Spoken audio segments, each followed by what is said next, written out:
Greetings, my fellow truth seeker. Are you ready to step onto your path and discover the hidden truth behind your reality? Are you prepared to expand your mind and go beyond the matrix? Good.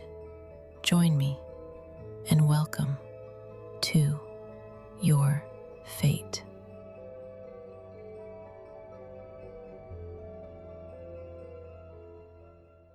Welcome, everyone, to the next episode of Fate. How's everybody doing today?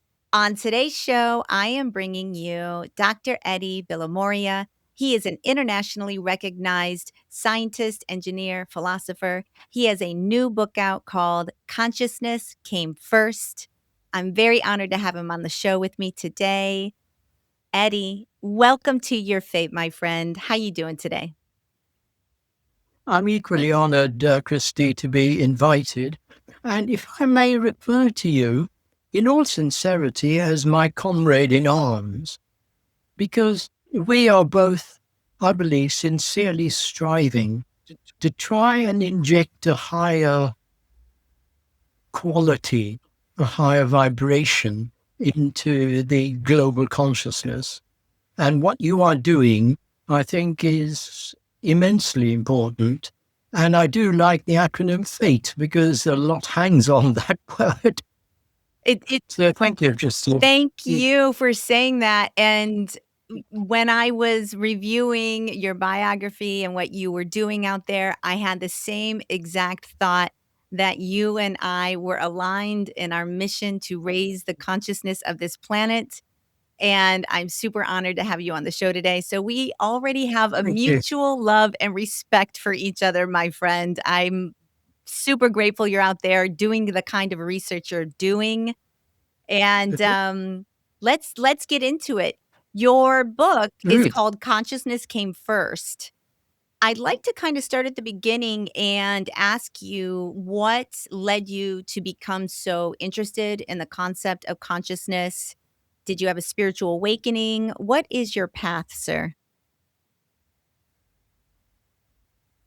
That is an adventurous journey, Christy, but I will shorten it. I think it's very important to start from childhood. You know, the hand that rocks the cradle, as the old saying goes. And my earliest experiences in childhood were of my mother reading to me Aesop's fables, Grimm's tales of mythology, and later on, when I was a little older, from Lamb's Tales from Shakespeare. And then in school, I studied the Ramayana and the Mahabharata, and of course the Christian teachings in a Roman Catholic school in Bombay. Well, this is all by the age of 10, before the age of 10, I should have emphasized.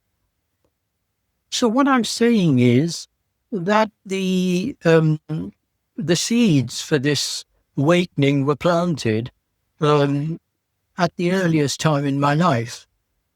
I didn't have a super-duper spiritual awakening like some scientists and neuroscientists do, where from a completely atheistic, materialistic position, they flip over to spiritual. I don't think I needed that, or I didn't deserve it, but whatever. But a couple of key things stay in my mind.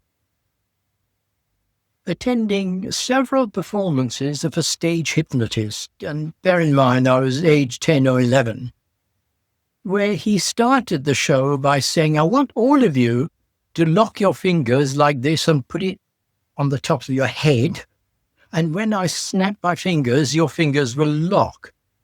I thought, you stupid idiot, why should my fingers lock? Because you say so. But at least I don't exaggerate. Imagine a large stage, at least 25, 30 people went there with locked fingers and couldn't unlock it till he unlocked it, of course. And then at the end of the show, he planted a suggestion that tomorrow, when the clock strikes 12 in your school, you will run out on the street and shout, have you seen a green leprechaun? Well, it's extremely irresponsible to run out in a busy Indian street, but I know people personally who, when the clock struck, they ran out. So that was the first awakening that there is more than meets the eye. Then, age 15 or 14, in my beautiful school in England, when I heard of telepathy, a history friend of mine decided to perform a telepathy experiment. He was in the gymnasium, I was in the refectory, miles away, so to speak. And he was a great historian, so I decided to think of various battles. And out of 4 or 5, I think he got 3.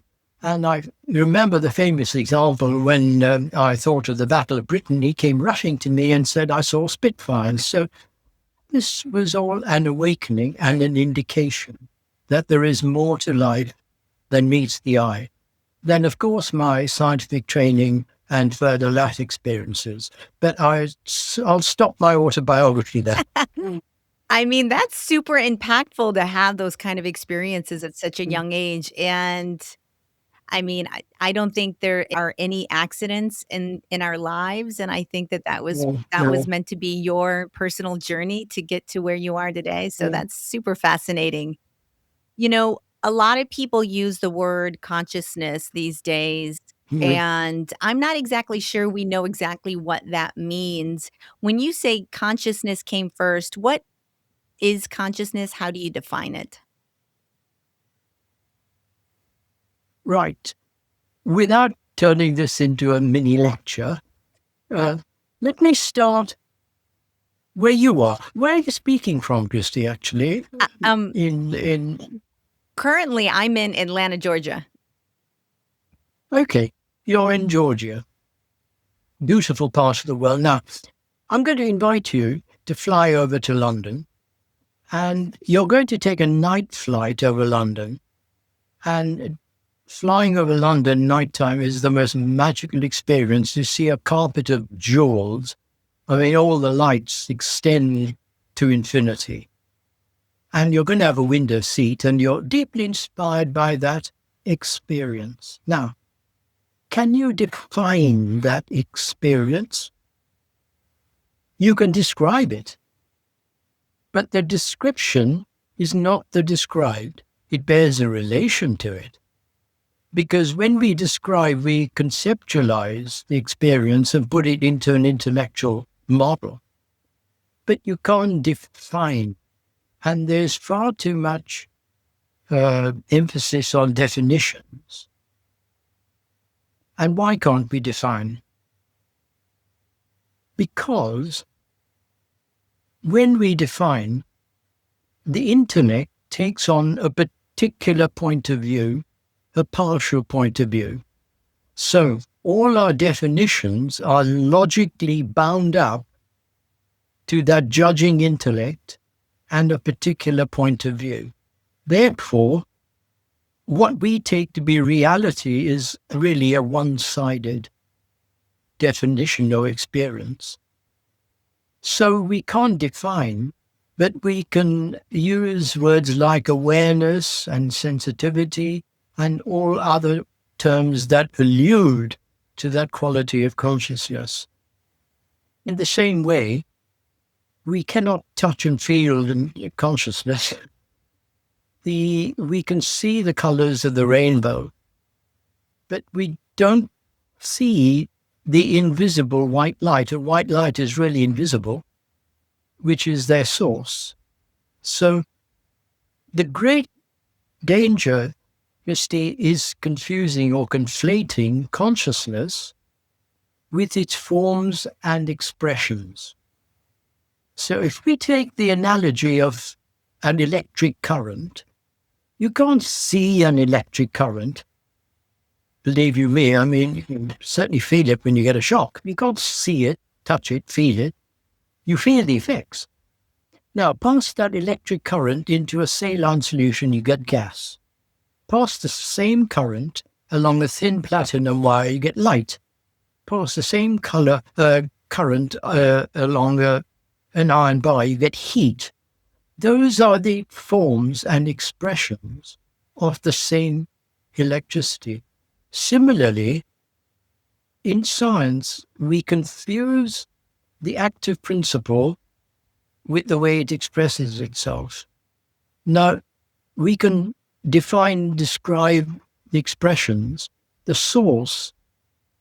Being invisible, intangible, can't be defined as such. Now, just to continue that, words like God and divine consciousness, they're not the same, but just for now, let's say they are synonymous. Just for now. Now, why can't we put God in a box? Because science cannot prove the existence of God, because it needs to transcend its own paradigm in order to understand that which is transphysical, above the physical. Similarly, science cannot disprove God through intellect, because intellect only moves in the realm which is bound by intellect. So science can neither prove nor disprove God, which a higher faculty is required to understand and experience. Now, your next question is, why do I say consciousness came first? That's exactly right. That's exactly right. Yeah, I'm listening to you. Yeah. The wonderful Hermetic axiom, as above, so below. As every great philosopher and scientist, the greatest example is Sir Isaac Newton. That which happens in the higher realms happens on Earth. So we understand things on Earth by looking to the analogy with the greater, the macrocosm. So let's take the example of good old engineering example. I worked on the Channel Tunnel for many years. Now, the Channel Tunnel between England and France, England and France were such enemies. Look how they embrace each other now. The tunnel didn't dig itself. I mean, you don't have spades, of course, to dig it. You have boring machines. But anyway, it starts with a vision. Someone thought of it. But your thought can't translate into moving earth and boring machines. So in order for that to happen, the vision needs an interface. And the interface is the project management. And the project management take direction from the top designer, CEO, if you like, and transmit that to the workers. So all the workers are being pervaded with the vision of the designer. So you have an integrated project, so they're not digging in their old sweet ways going all over the place.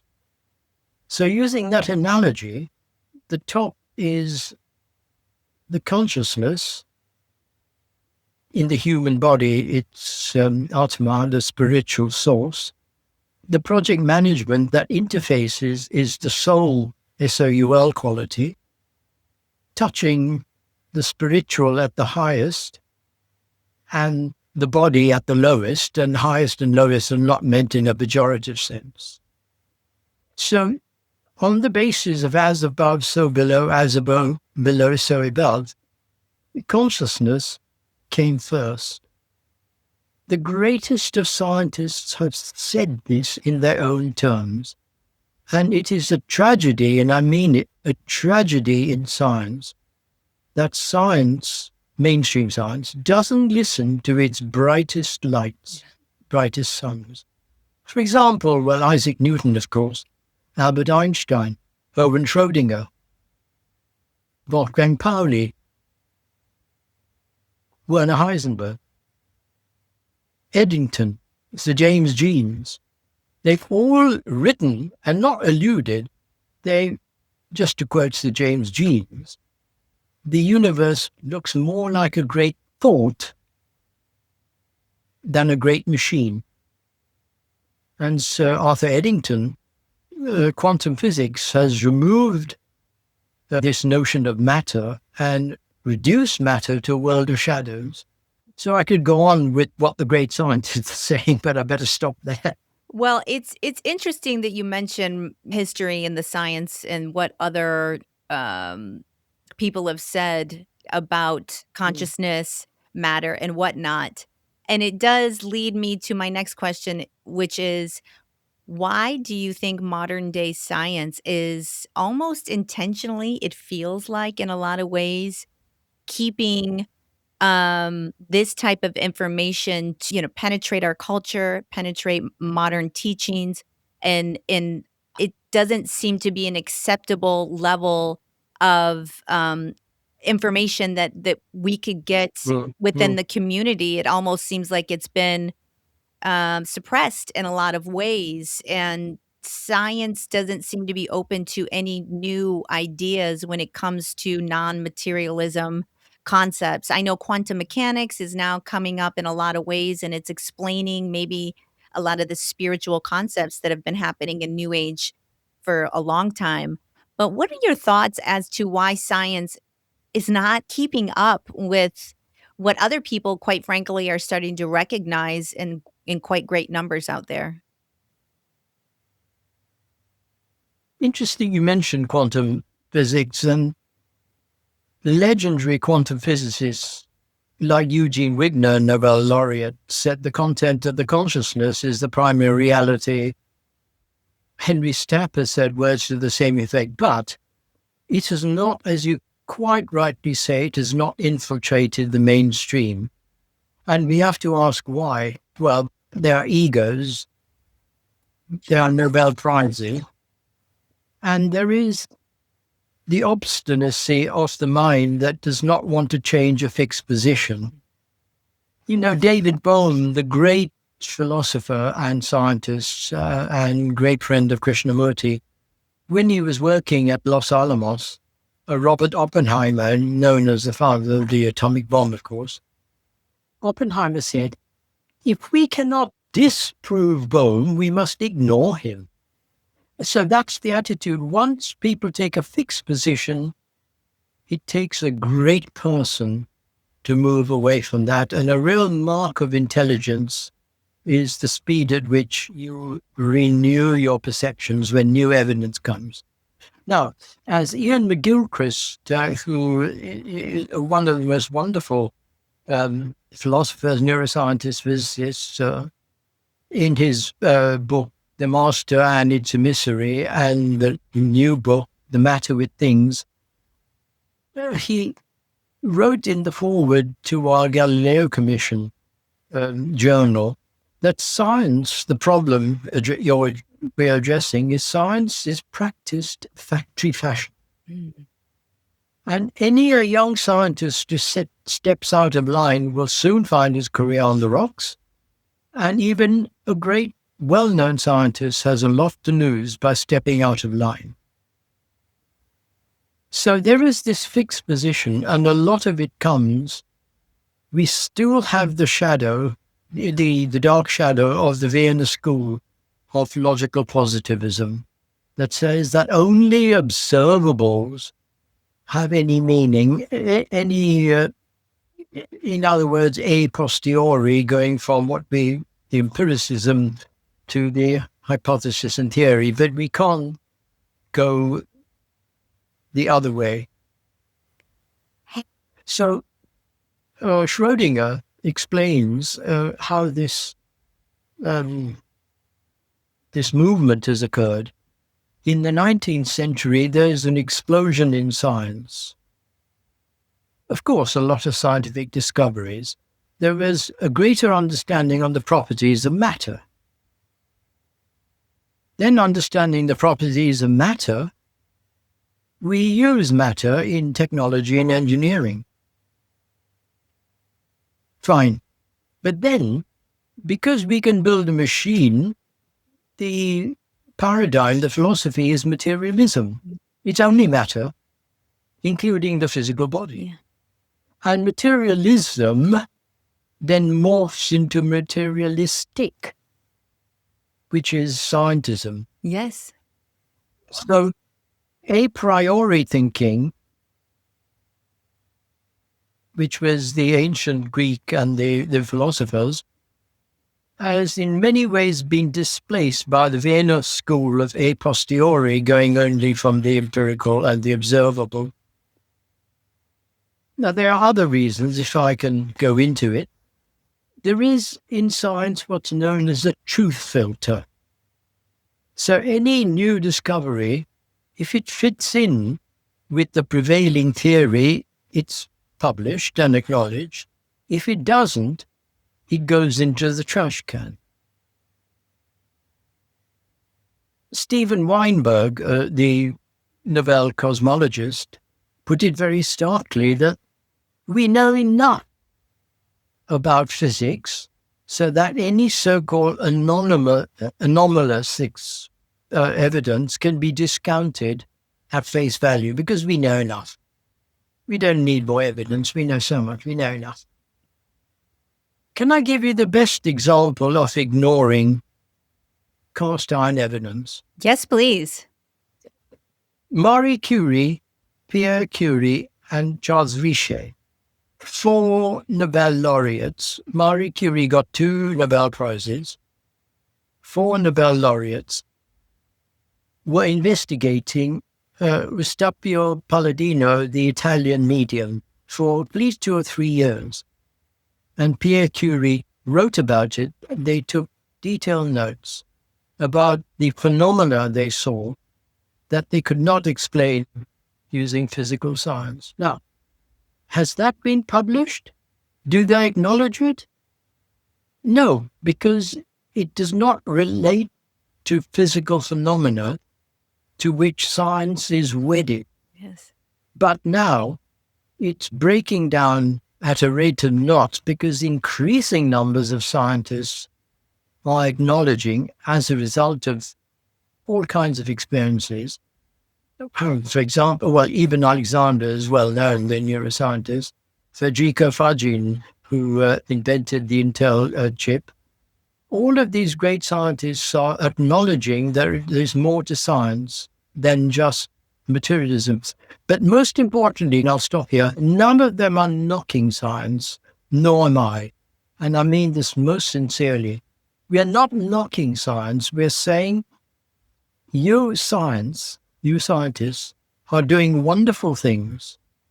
Science has done immeasurable service to the human being in alleviating our physical conditions and our physical health. But when that science is abused and misused, it turns on itself. So what we need to do is to raise science, not knock it, to raise science to a higher viewpoint. Yes. We do. And I also think humans, you talked about ego. I think ego has a lot to do with why we can't embrace new theories, new concepts out there.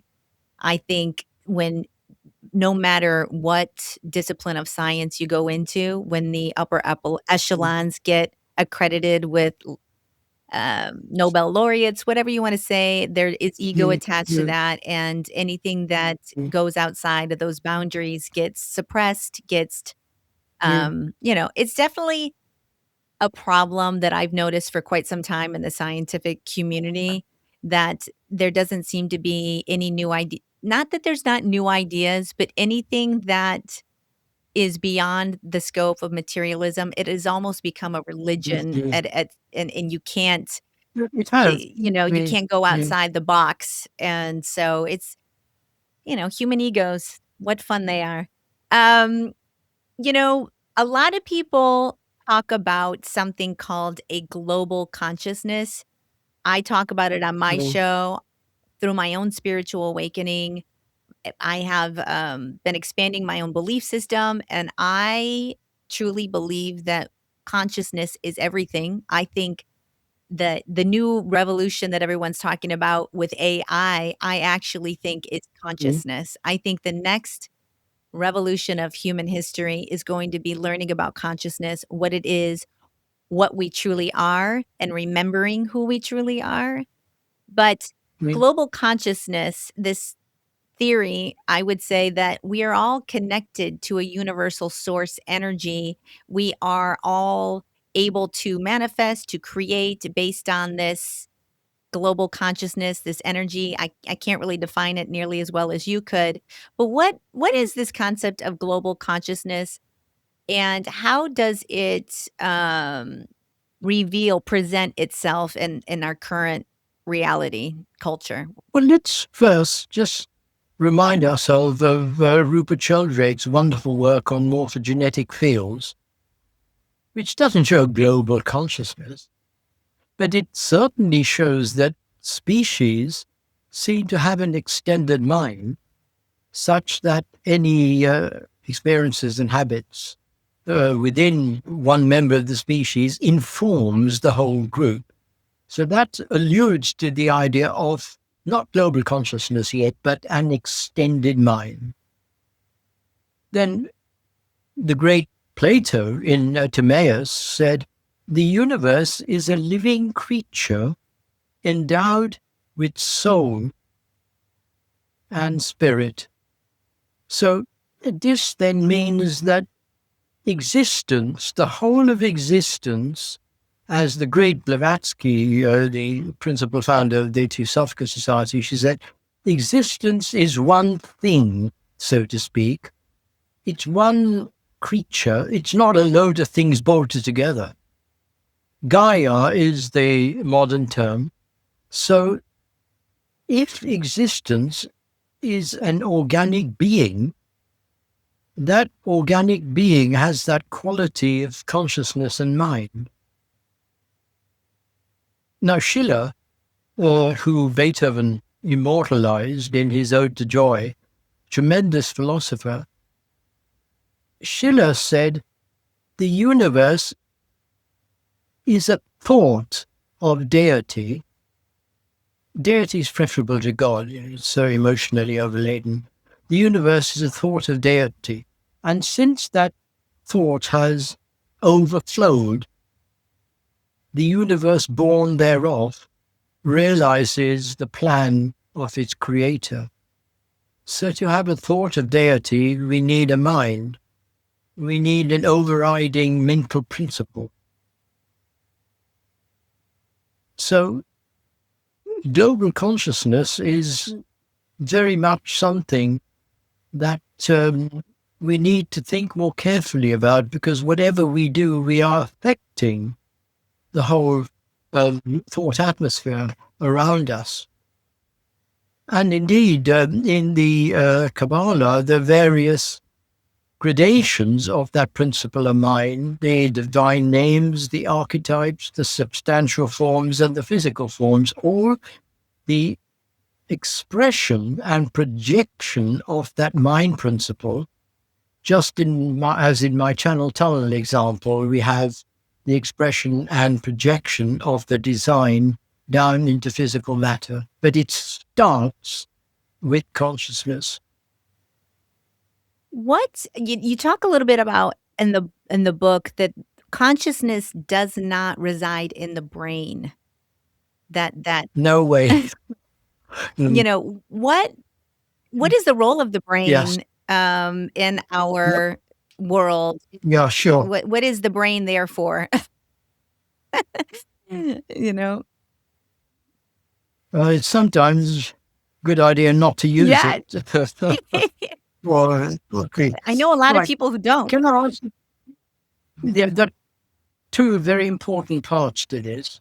First, let's deal with the brain generates consciousness, which is the current dogma. Mhm. Long ago, in the 19th century, the great William James, quite rightly the father of modern psychology, in his wonderful Gifford lectures on human immortality, said that this idea, this mistaken idea, still pervades psychology. The brain generates consciousness. And he said, let's look at productive function. There are three kinds of productive function. There is pure production, like steam is produced by a kettle. the waterfall turns the wheels of the turbine, it produces electricity, hydroelectric power. But there is another productive function which is permissive. The valve in a pipeline, when it opens and closes, doesn't produce the fluid or gas. It releases it or it constricts it. Therefore, paradoxically, when the brain is most quiet, we are most receptive to creativity. The valve is open, so to speak. But then James says the most important third function is transmissive. The brain acts like a transducer, if you like. Consciousness flows through the brain and it's filtered by the brain. And the great psychologist quotes from the great poet Shelley. And for good reason did Keats say poets are the legislators of the human race. And Shelley said, light, like a dome of many-coloured glass, stains the white radiance of eternity. Now, what a beautiful way of saying that our brains act like coloured glass, and depending on the refraction, on the refractive index of the glass, that white light will be bent and coloured by our brains, so to speak. But our brains have not produced the colours any more than a prism produces colours. It refracts the colours. Okay. Part one. Part two is perhaps even more important, and that's the role of the heart, which is sadly neglected, very, very sadly. Our very language, and our language was not designed by Google arbitrarily. When we are jilted, we are heartbroken, we are not brain broken. We learn music by heart, not by brain. My heartfelt desire is to help other humans. It's not my brain-felt desire. So our very language points to the primacy of the heart. Now, the great Neo-Platonist Thomas Taylor likened the heart, the qualities of the heart in this way. He said, there is light in its fountain, the sun. What a beautiful way of referring to the sun, a fountain of light. And there is the light rays emanating proceeding from the sun, the rays. And then there is the splendor communicated by the rays to all creatures on earth. So, there is light subsisting in its fount, the sun. There is consciousness subsisting in its spiritual center, the heart. There is the light rays proceeding from the sun. Now, that's the brain. The brain is the means whereby, through rational intelligence, spirit and matter, or life and form, are united. So the brain is the consciousness center of greatest physical dignity. But then let's not forget the generative system as a consciousness center. It's the center of least physical dignity, but greatest physical importance, because it's the center whereby splendor is communicated to other beings on earth. That's the light communicating its splendor to all creatures on earth. So the brain is that interface. It makes objective the invisible intimations of the heart, just like a television or radio will make audible visible, the invisible signal. So if I then just quickly quote from the great Blavatsky, that if we ascribe all thought to brain work, it is only because in that beautiful mansion we refer to as the human body, with many, in my father's house are many mansions, in that mansion, the brain is the only door that opens outwards into the objective world. All the other doors and passages are inner private doors through which pass the currents of sensation and feeling. So the brain objectifies through the front door, but the heart is the seat of consciousness. And the great Heart Math Institute in the United States, Roland McCratty is the director, they're doing wonderful work showing that the heart is not just a pump. The psychological and spiritual aspects of the heart are so important. And indeed, the heart has an electromagnetic field, an electrical field, and a magnetic field several 100 times stronger than the brain. Wow. Wow. I love that. I love that. So consciousness, if it's not generated by the brain, let me ask you what your thoughts are. What happens to it when we pass on? What happens when we die? What is your perspective on death these days? In the scientific and medical network, to which I'm strongly affiliated, we refer to death as promotion. Promotion. You're being promoted. I love that. So let's quickly just go through the process.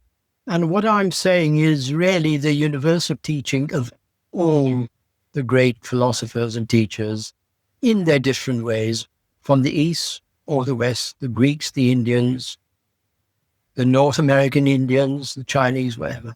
Now, let's just back off a bit. The great sage Thales was once discoursing with his disciples about the heavens, and he fell into a muddy ditch.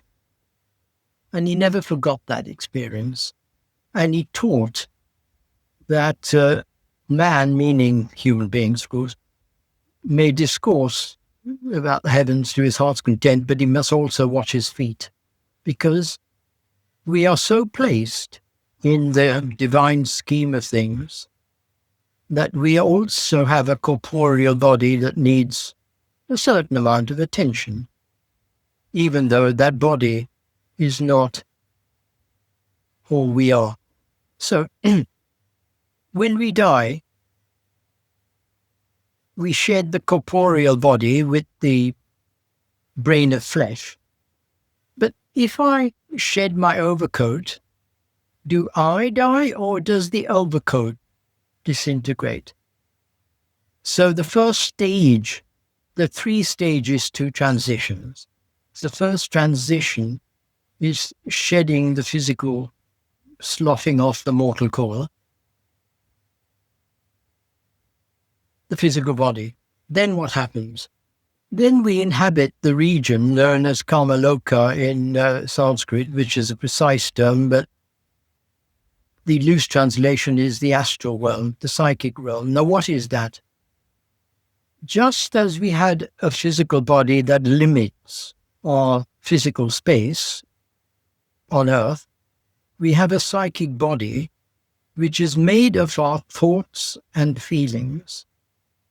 So after shedding the physical body, we live in, so to speak, that psychic body constituted of our thoughts and desires when on Earth.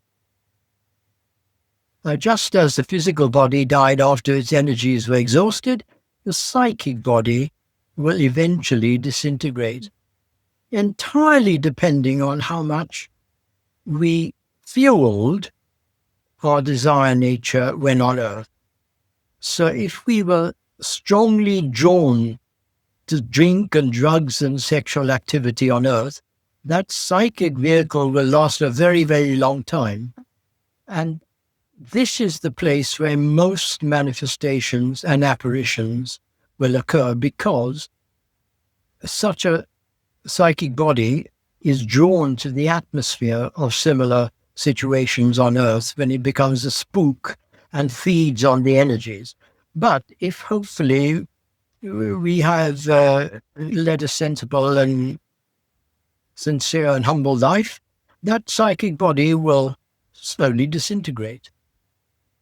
And then what happens is the butterfly emerges from the chrysalis.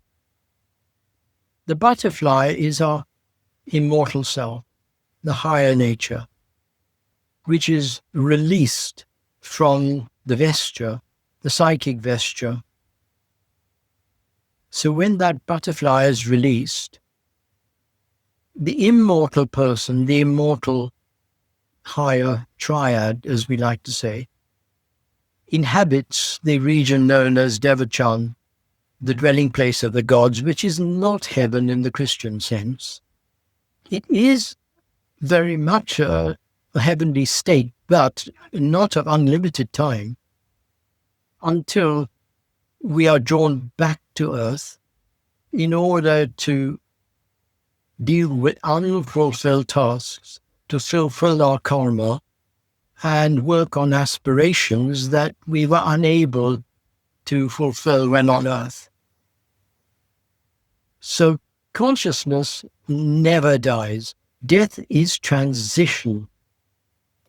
We are on the same page on that, my friend, for sure. I mean, probably my greatest gift in my own spiritual awakening and accumulating the knowledge that I have is losing my fear of death and understanding that I am more than my body, that I am a eternal being of light, Yes. and that I will go on and live other lives, have other experiences, and continuously expand and grow my own consciousness. So we are there.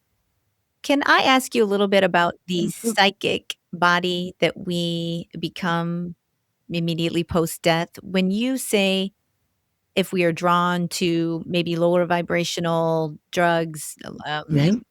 things of that nature, and we would remain in that space for longer periods, is that what spiritual attachments are, ghosts are? Um, A lot to do with that, Christy. Yes, a lot to do with that. But let's not get the idea that every manifestation, every spook is an evil one. There were numerous instances, not during the Second World War, of parents seeing a materialization of their son in the bedroom. Now, why in the bedroom? Because that's the obvious place where you expect to see your son who's just died on the battlefield. Now, why is that? Because the two things. Firstly, that's the constant pull of the mother full of anxiety, what's going to happen to my son on the battlefield? And then at the moment of death on the battlefield, well, what's the last thing a young soldier of 18 thinks of? His mother, his parents. So there is that jaw resulting in that materialization, which is anything but evil, of course. Therefore, it is said that sudden death is not to be recommended, so interesting. which is one reason why I'm not for capital punishment, but we don't have to go there. So there is that materialization because the person is not prepared for the higher realms. He's been cut off in the full flight of physicality. So that transition has been a painful one. I should have mentioned when I was describing the transition process, the very important fact that we have a first life review when we shed our physical body. And that life review showed us from the inside out what we did to others. So good luck to some people who are sending thousands and thousands of young men onto the battlefield, they will get the inside-out experience of what they are doing. So that life review is vital.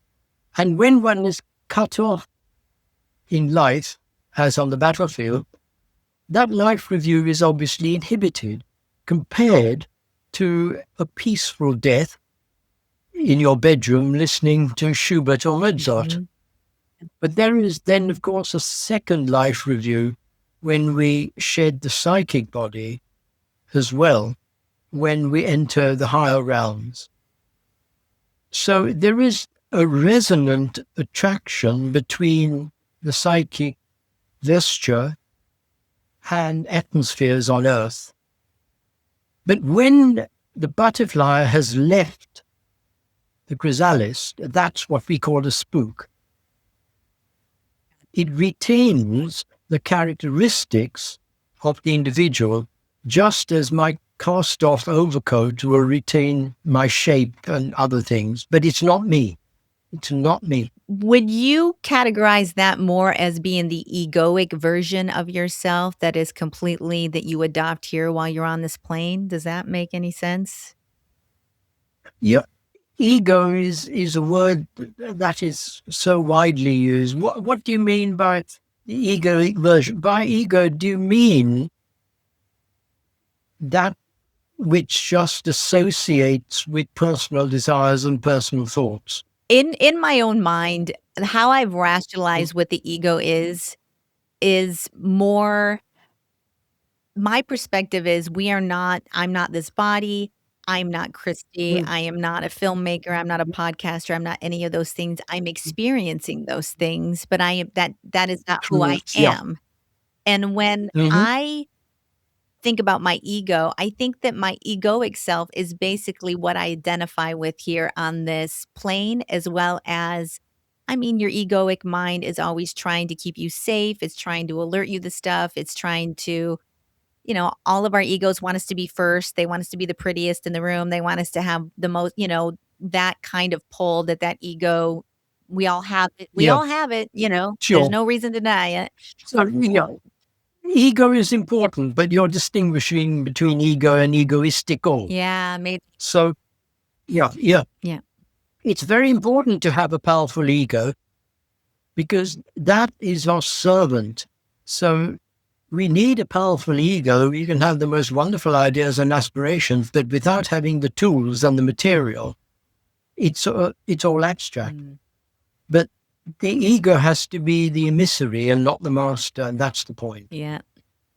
So the ego, using the wonderful emblem, symbol of the chariot in the Bhagavad Gita, you can regard the ego as just the chariot, Mm, and you can't travel anywhere without chariot and four wheels and chassis and all of that. But the horses are the desires that pull us along. And we need desires, but we need to know where we are going. And so we need the charioteer to guide those horses. But then the charioteer needs Krishna, the sage, telling him the guiding. purpose of the journey Yes. is. Yeah. Yeah, yeah. So ego is very important. So the greatest of people, like Beethoven, were able to turn their egos around to serve their art, their music. And I mention Beethoven because Napoleon, very much his contemporary, had a very powerful ego, but he didn't turn it around, and he therefore extolled the ego Yeah. to his gloom Yeah. and his doom. Yep. There seems to be more It's Napoleon out there. important to turn your ego around to serve your purpose. Yeah. Absolutely. I feel like the ego is something that we don't talk about enough as a culture and how it can very much um, drag us into positions that we wouldn't otherwise be in if we were not more conscious and present and aware of who we are. So I always like to talk about the ego and its fallibilities. It's not horrible. It's just, you need to be conscious of it.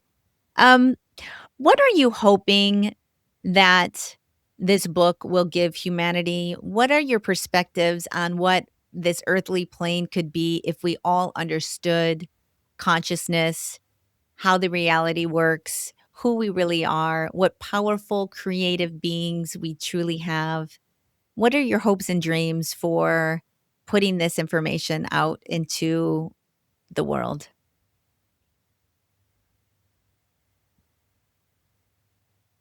You ask large questions, I do. Christy. My hope and dream is really to bring together and focus. It's not, in a sense, my doing at all. I've refocused and reorientated the great sayings of all the teachers and sages through a modern idiom. So I would like science, particularly since we live in an age of science, to understand quite a few things, but the most important is that you get away with nothing. So the law of karma is something that is so important to understand. And as quantum physics has shown the deep interconnection and entanglement existing in the universe at the atomic level and at the microscopic level, I would like people to understand not just theoretically the golden rule that whatever you do unto others, you're doing to yourself. Then I really would like people to understand that the soul of man is really a thing whose splendor and limit, whose growth has no limits. And what punishment, so-called, or rewards we experience are entirely of our own doing. So this comes back to karma. Then that wonderful, beautiful saying by Sir Edwin Arnold in The Light of Asia, who toiled a slave may be born anew a prince for gentle worthiness and deeds done. Now, who ruled a king may wander the earth in rags for deeds done and undone. A few people need to understand this. Do you realize they're going to be wandering the earth in rags for what you have done? So the implications of karma, I would say, are tied in with reincarnation, are extremely important. And to understand, there are 4 levels of karma. Very briefly, there is Sanchita karma, the totality of our karma, which no one life can deal with. Otherwise, it's like putting all the currents in the power station through one electric bulb, it just blowed up. So a certain amount of that karma is proportioned for a certain life. That's known as prarabdha karma. Then there is the immediate karma of actions and the karma which is held off for the next incarnation because the time isn't just right to make amends or receive the just rewards. So science needs to understand the implications of what it's doing. Don't just torture animals in the name of medical research. Amen.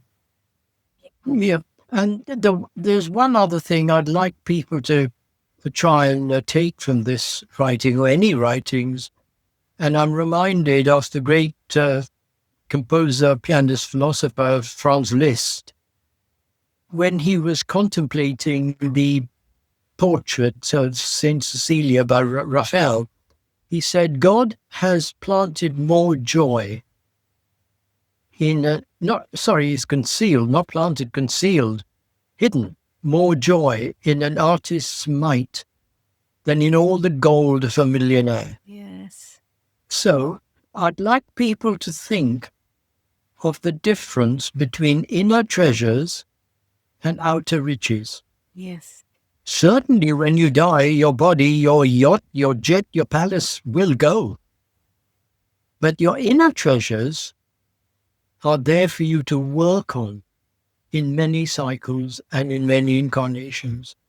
So our whole value system, where we think the most powerful man is the billionaire, to my mind, he's the weakest person because he's got no power over himself. Hear, hear, hear, hear. We are mesmerized by materialism on this plane, and we think that that's all there is. And our culture is amplifying that with everything we ingest on a day-to-day basis. You have to have the bigger house, you have to have the better car. We are absolutely, convinced that material things will make us happier, that things will just be so much better if we had more money.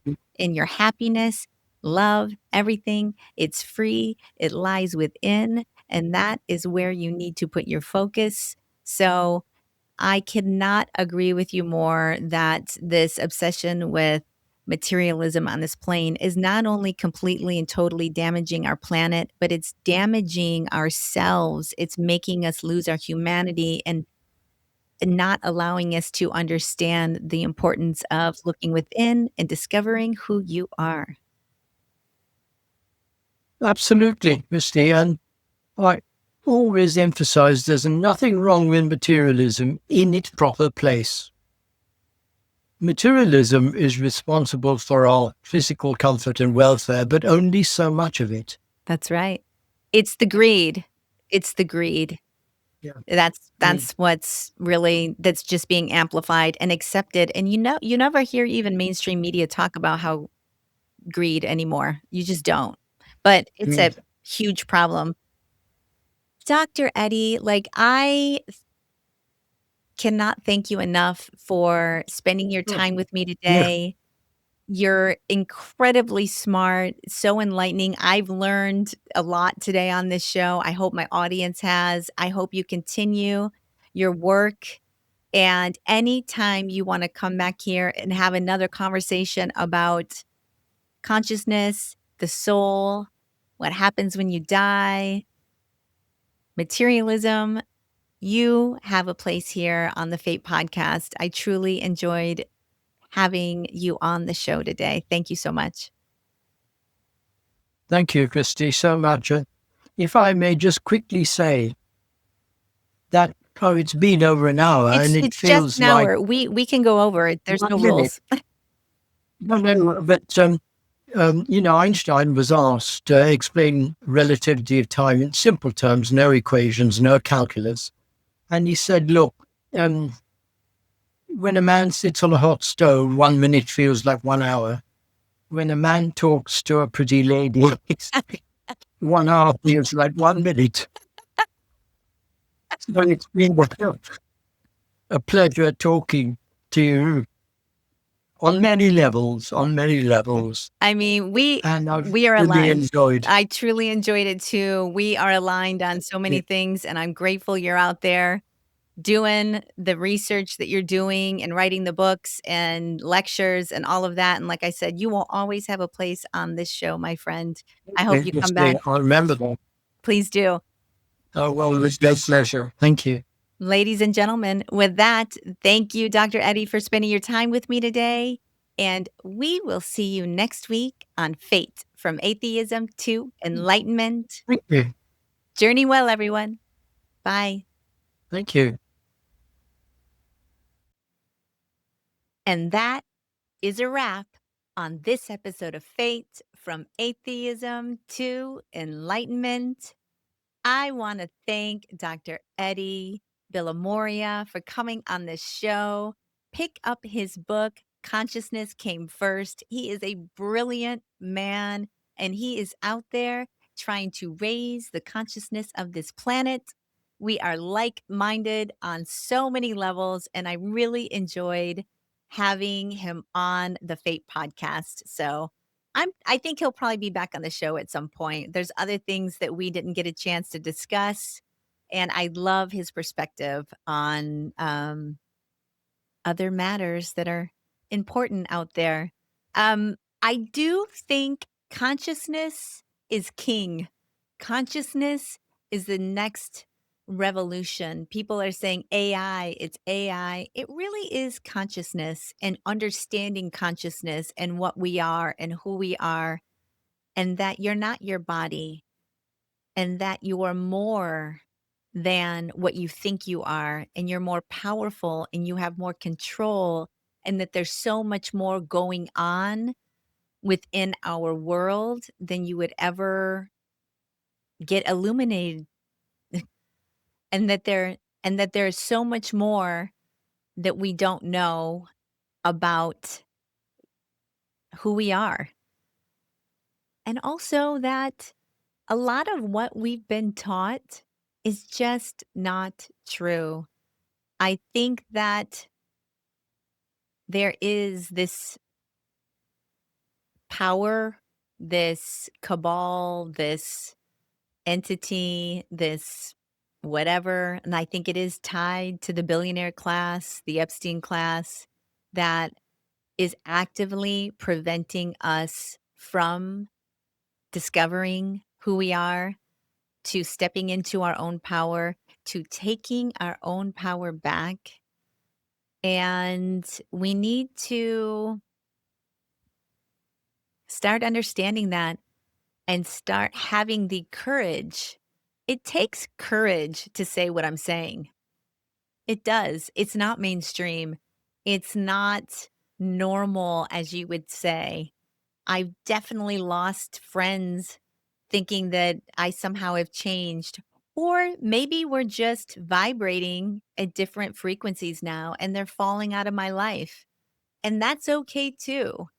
But it takes courage to unhook from what your parents told you, unhook from what you were taught in schools, to acknowledge maybe that you don't have it all figured out, to start doing the work, because it's work, to look within, to get into meditation, to start doing your homework, to look at ancient scripture, to get into um, listening to other people talk about spirituality. And I've definitely been voraciously consuming this information. And it's also happened at a point in my life where I've had the time to voraciously consume this information. I mean, I've said this before. I work in the film and TV industry, and since the strikes, I have been on the struggle bus as far as work goes. So it has all been very kind of almost, what is it, serendipity in a way, that my podcast came online when my career was falling apart, and I was able to dedicate a lot of my time to reading books, to doing interviews, to investing time and energy into the show, developing my own spiritual practice.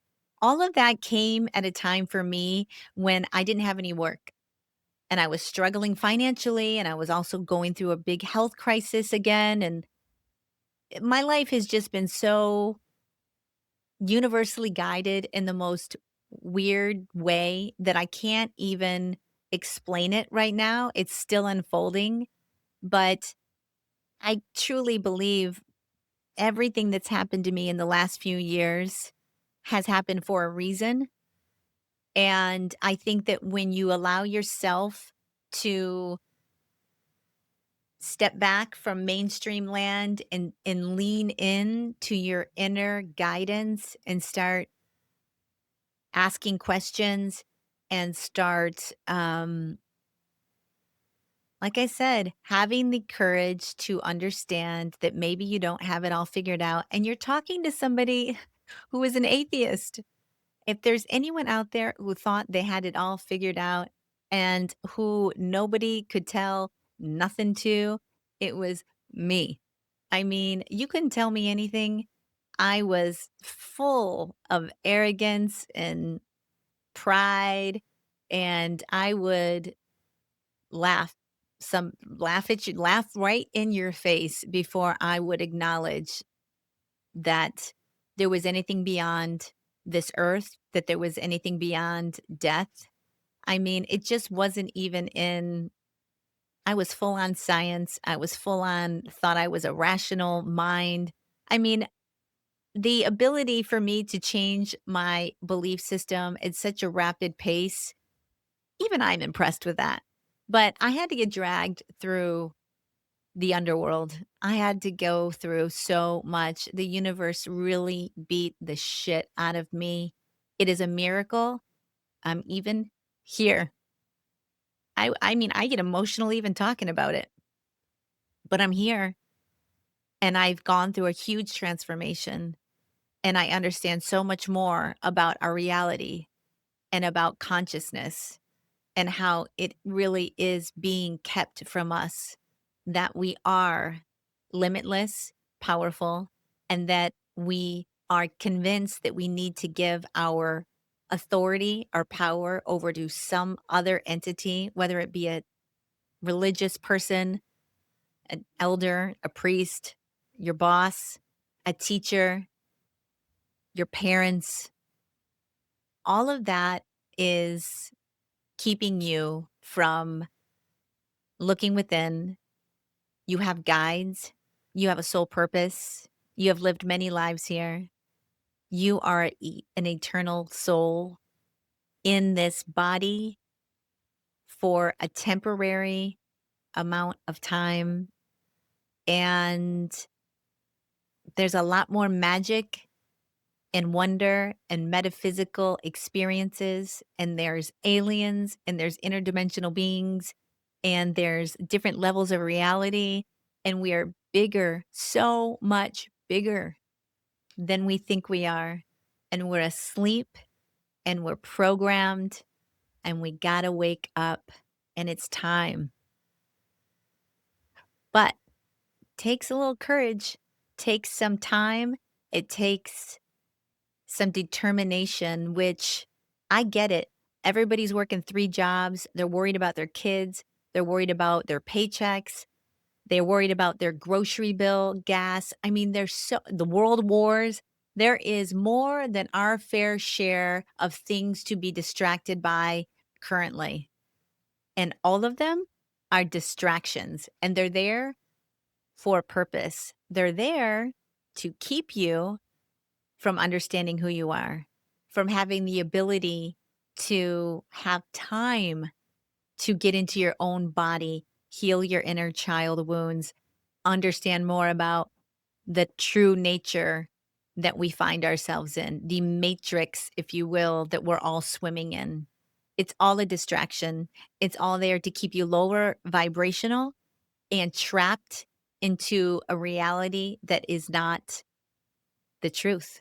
So I am so happy that there are people like Dr. Edi out there that understand, that are trying to have the conversations within the scientific community so we can start elevating the science that is currently failing us in a lot of ways. Maybe not science isn't failing us. Let's just rephrase that.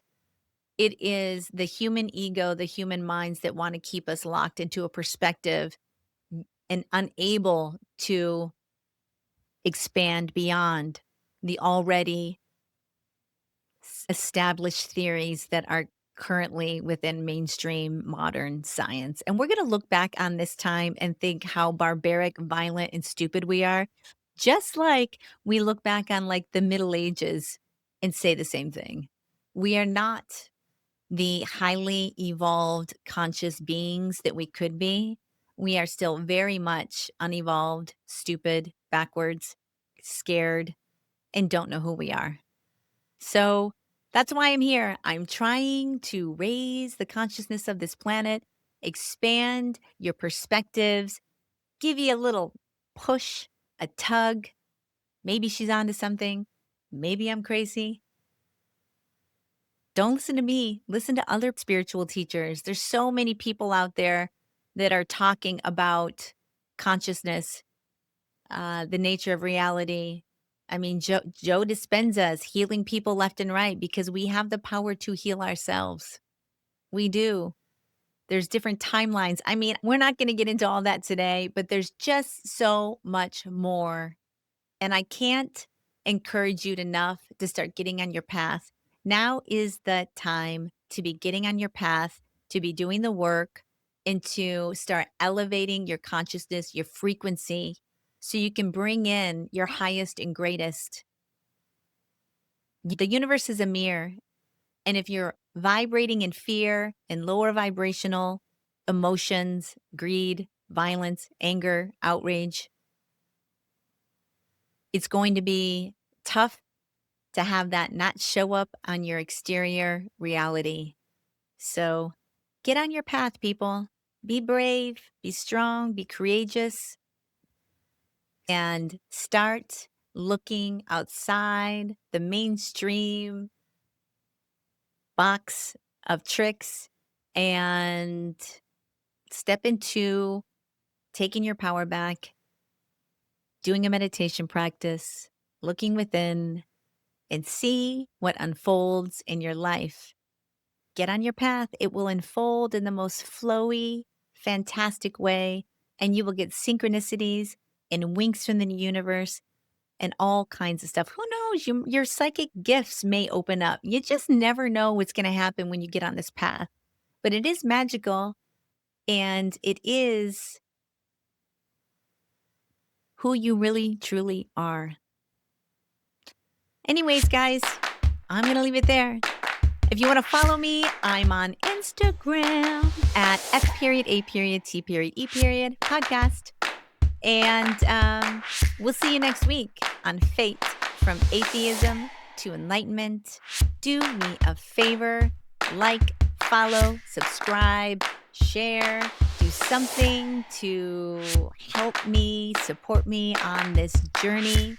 I'd really appreciate it. And reach out with any comments, questions, concerns, feedback. I'm open for it. We'll see you next week. Welcome to your fate, everyone. Journey well. Bye.